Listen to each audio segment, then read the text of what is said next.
Okay, so hello everybody. Today I'm going to talk about syntax, and it's just role for ESL learners and us as teachers, how we can teach it and what it means.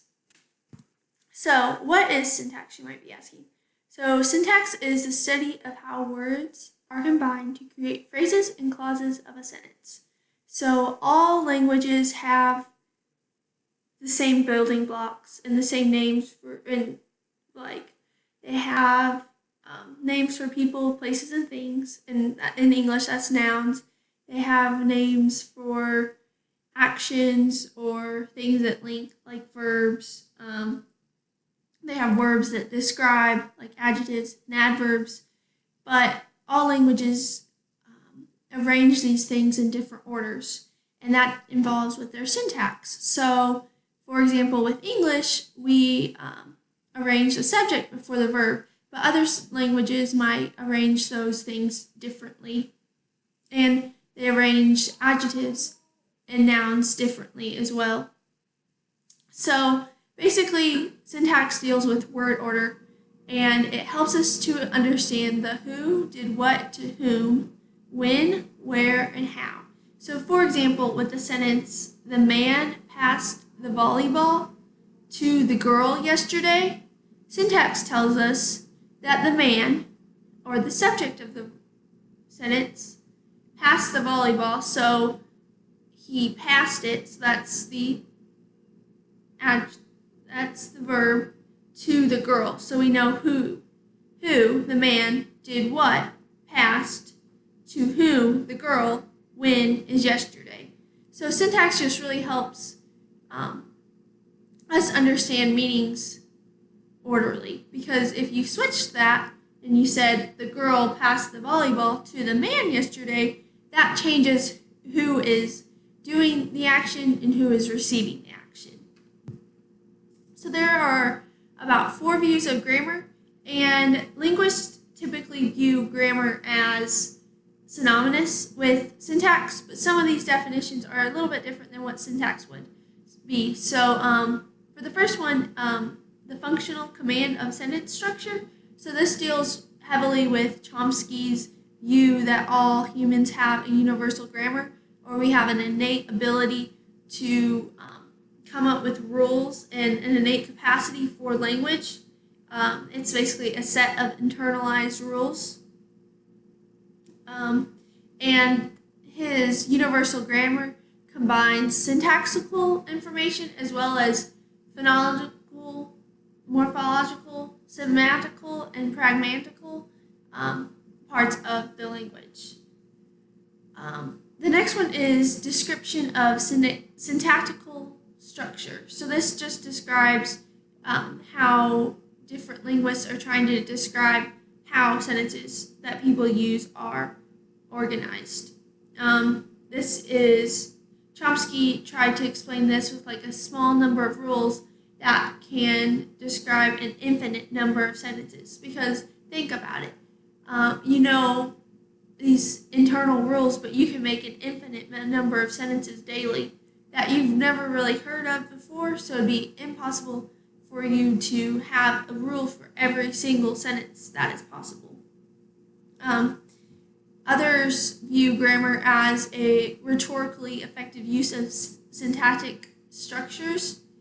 So this is basically just talking about rhetoric and how speaking uses this syntax to be effective. And then the last view of grammar is prescriptions for correct use. So this is the grammar that we think of at school.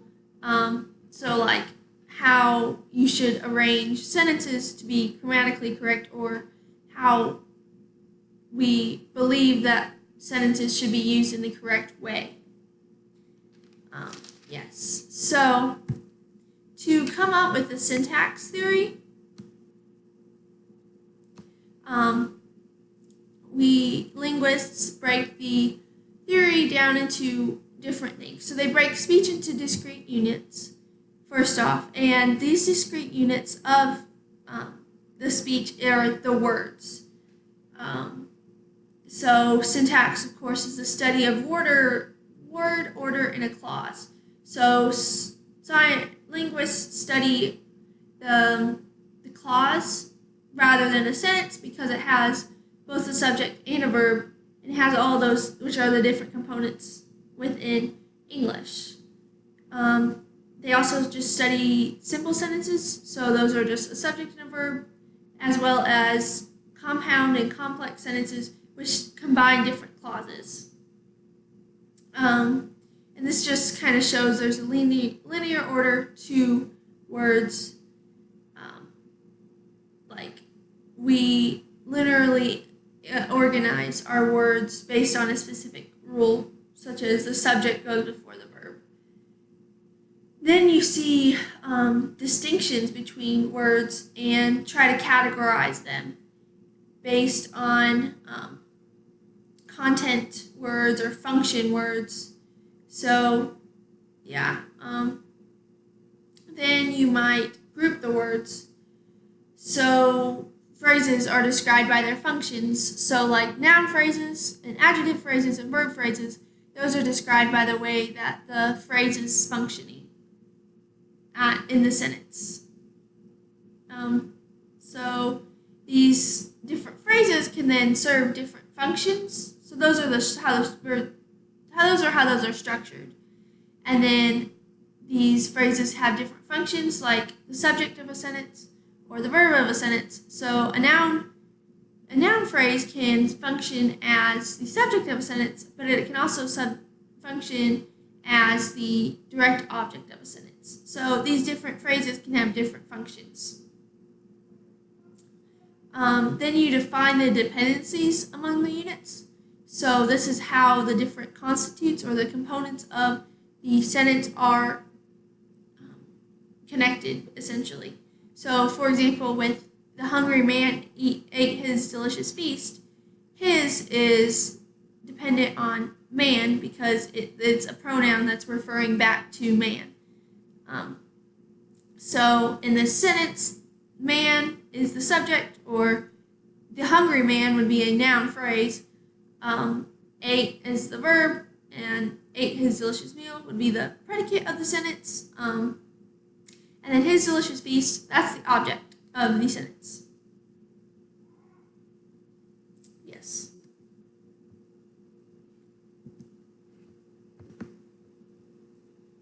Okay. Then we have generative grammar.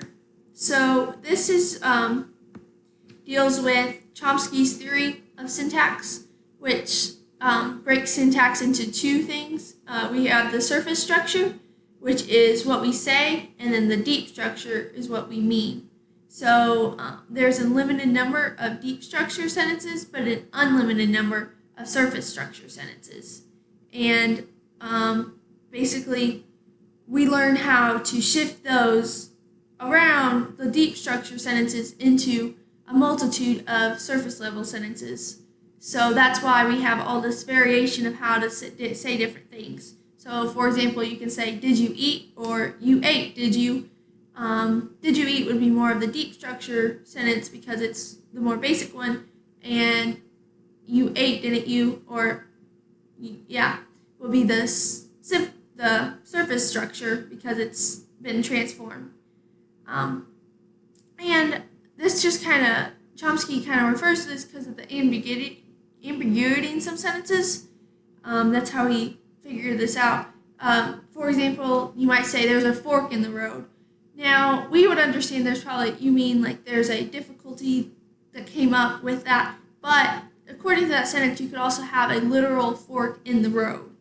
A fork in the road could also just mean there's a road that goes off in different directions.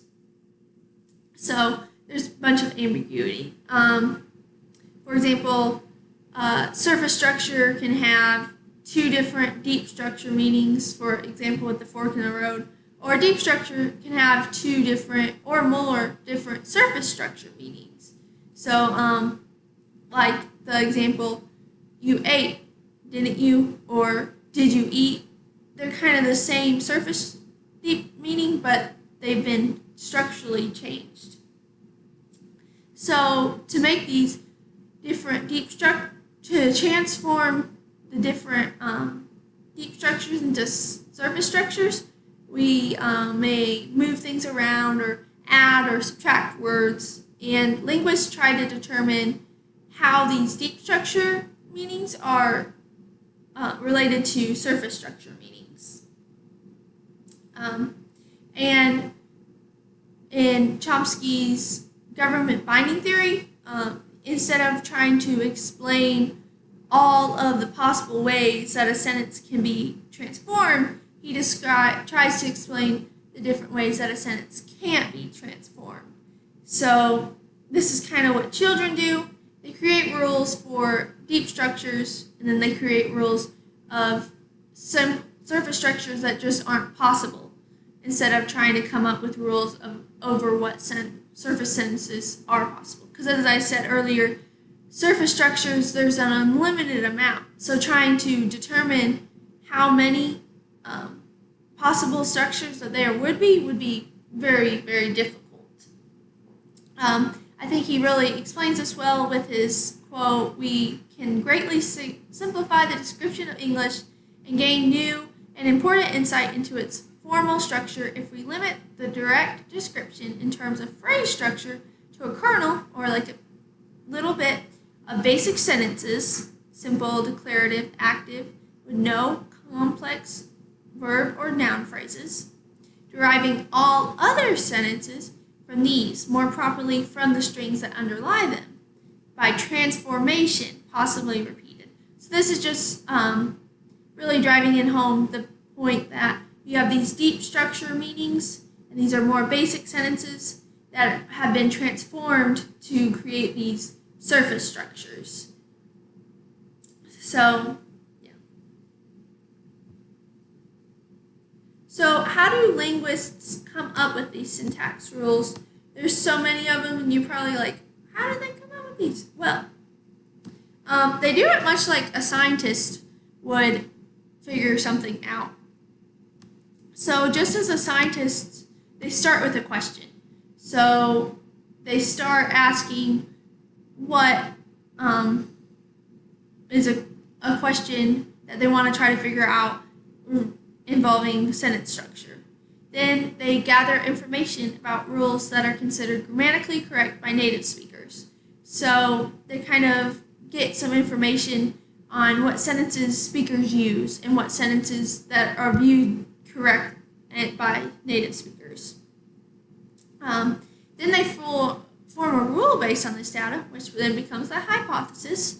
So they'll try to maybe determine that how people make sentences. So they might say, for example, if you're going to make a sentence, you have to move the auxiliary word to the beginning verb to the beginning of the sentence. So, for example, if you had a sentence, the man did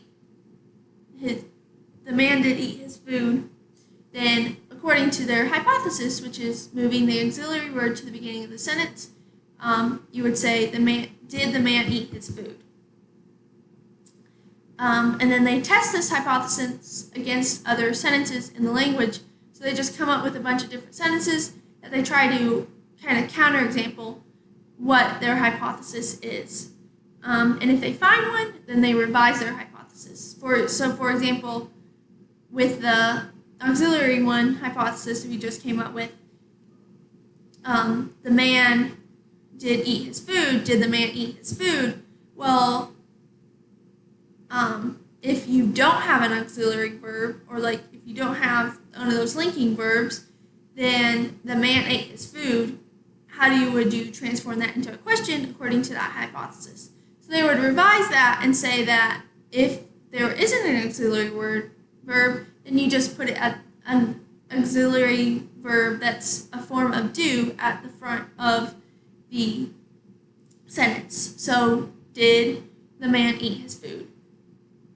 Makes sense. And this just strives to produce rules that can account for all possible sentences in the English language. So they're just trying to determine which rules would be possible in English language. So now, grammar acceptability.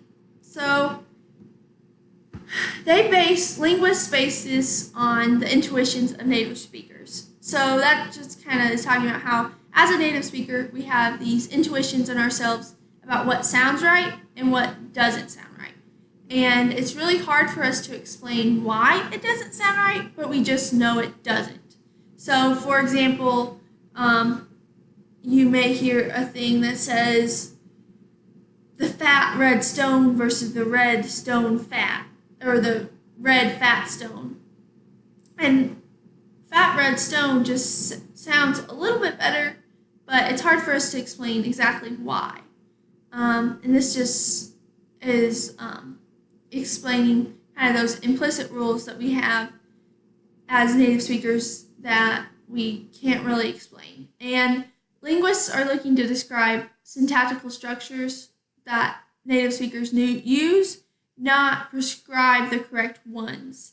So, for example, we all know that you're supposed to put the period inside the quotation marks, but that's a rule, not really something that we've learned in school, not something really we have acquired. So linguists wouldn't study that as much for grammar acceptability. They're just trying to study the intuitions that native speakers have considering language.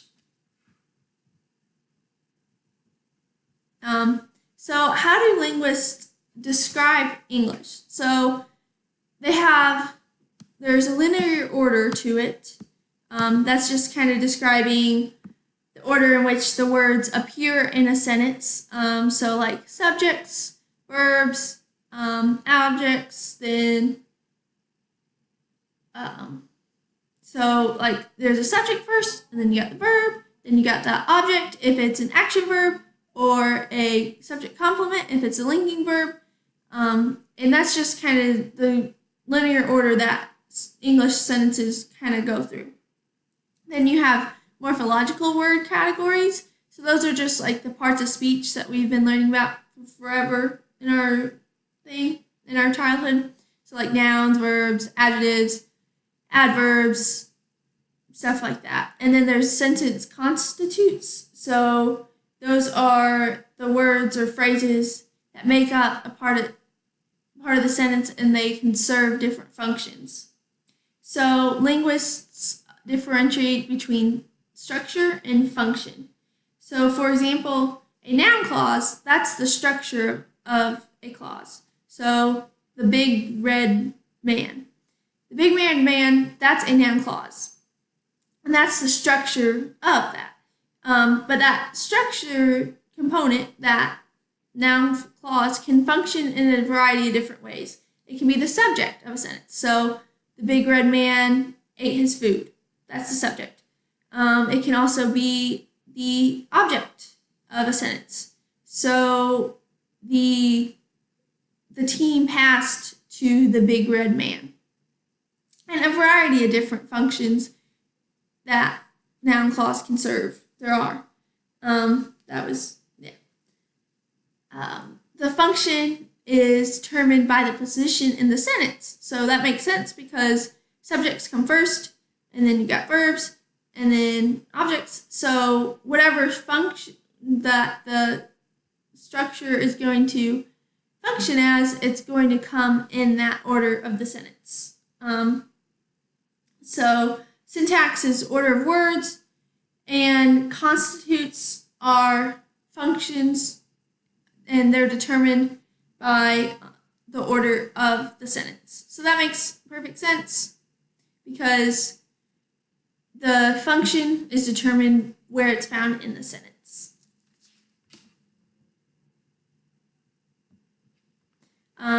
Linguists use these things called tree diagrams to try to diagram sentences and show how sentences are related.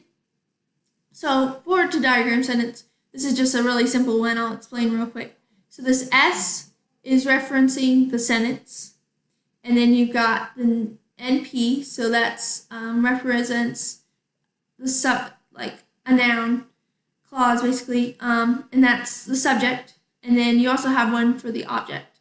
And then the VP is the verb phrase, and that's the predicate part of the sentence. The D is a determiner, so the is a determiner, and then N is noun, V is verb, and then another determiner and noun. So this just is a really good tool to help ELLs visually see how structure relates to function, and they can really see the different relationships among the sentence parts. So they can see how the chef, the is related to chef as part of the subject, and they can see how cooks the soup is related to the sentence as the predicate, and how the soup are related to each other. It also captures all the aspects of syntax. So it shows the linear order. It deals with the morphological word categories, and it also deals with the sentence constitutes. So it's really good about that. So when you're doing a tree diagram, you need to make sure it's representing the deep level or the deep structure of the sentence. So if the sentence has been rearranged anyway, you may need to reorganize it. That way it proceeds in this linear order. For example, if the sentence would have been the chef cooks the soup on the stove, and it said then on the stove the chef cooks the soup, then you probably would put on the stove at the end of the sentence and put it over here, since it's kind of part of the predicate rather than part of the subject. So it's just a really good way to visually see how a sentence functions and visually see how the different words within that sentence function. So teaching syntax based on the learning model. So the learning model, of course, understands that language is learned rather than acquired. So they're going to have exercises. They're going to be targeted for syntax or targeted directly towards different aspects of the language. The only one on this list that actually explicitly teaches syntax is the grammar translation model. That makes sense because grammar usually is kind of synonymous with syntax. So with this model, there's direct and explicit syntax teaching. Students study word order, and phrase structure. The direct method, this focuses on vocabulary, but places the vocabulary within sentences so that students get exposure to the different syntactical structures and kind of taught syntax implicitly. Audiolingual method uses dialogues and role plays and drills to implicitly teach sentence structure, just as it kind of, you hear different drills, students might repeat after the teacher and then learn that sentence structure according to this theory is how it's supposed to happen. Notional functional, so this focuses on the notions and functions of the language, and it also uses role plays and exercises, so there's no really explicit teaching of the grammar. And then Suggestopedia, this also uses role plays and exercises, and there's no explicit teaching of syntax. The next way teaching syntax is the acquisition model. So this, of course, is referring to how language is acquired. So it's going to focus more on communication and learning academic content rather than learning the structure and grammar of a language. This is more learning of the language, learning the language itself.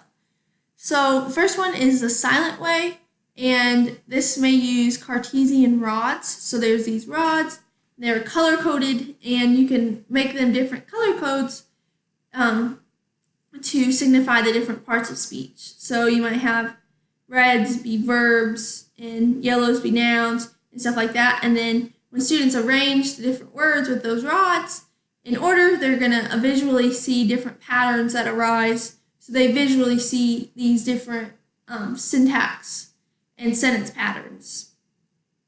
And then community language learning, problem posing, total physical response, and natural approach. There's no explicit lessons regarding syntax. These are assume that syntax is acquired. And then CALLA and CSIOP, these have syntax may be taught in lessons because teachers focus on both content objectives and language objectives. So a really good way to teach syntax is syntax surgery. So syntax surgery allows students to see the relationship of elements within a sentence that may be confusing to understand. So this involves writing a sentence on a strip and cutting it down to manageable pieces so students can visually see the sentence being rearranged.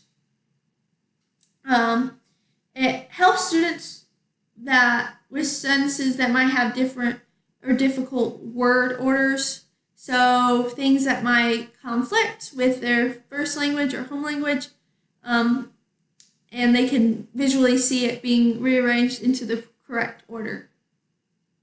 For example, with Spanish and English, you have the adjectives are in different places. So syntax structure can help students visually see the adjective being placed before the noun and visually make a connection and kind of hands-on make a connection as well. And this hands-on link, this solidifies the understanding of the information. What are the steps of syntax surgery? So the first step is to recognize a problematic sentence. So first thing you need to do is figure out a sentence that's causing ELL's trouble. So these might be something that's conflicting with the word order of their first language and English, or it might be something that they read in a book that just had a really confusing sentence structure. So as I said, an example of a problematic structure would be if students are used to having the adjective after the noun. That would be problematic for them because in English you have the adjective before the noun. The next step is to write the sentence and explain the surgery. So this is, you're going to write out the sentence with the students and then explain to the students where you need to cut the sentence, where the difficulty lies within the sentence. And then you're going to rearrange the words. So you're going to rearrange it into the right order. You can do this in a pocket chart. You could do this with the students. If they have their own copy of the thing, they can rearrange it on their table. You could use a chalk rail of the chalkboard. Just as you do this, make sure you reaffirm to their first language. Make sure you say, well, that may be correct in Spanish.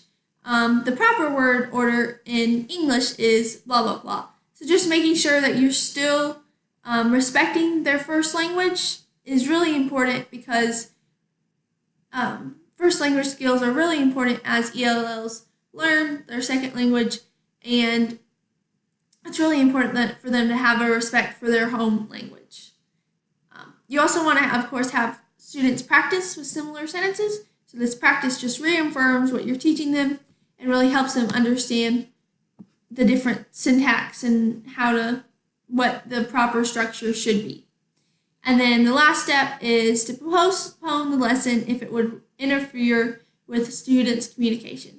So if the student's meaning is clear, just model the correct method that they should speak it in, and then write down what they messed up on, and then maybe come back to it later in a lesson with some other students that might be struggling with that as well. That way you can just help out all the students.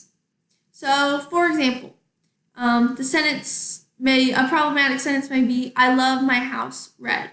So that's not right because you need the red before the house as adjectives become before nouns. So you would cut the sentence kind of right between house and red, and then you would cut it in between my house so you can put the red there. And then you will move bed in front of house. And students can visually see the proper order that those should go in.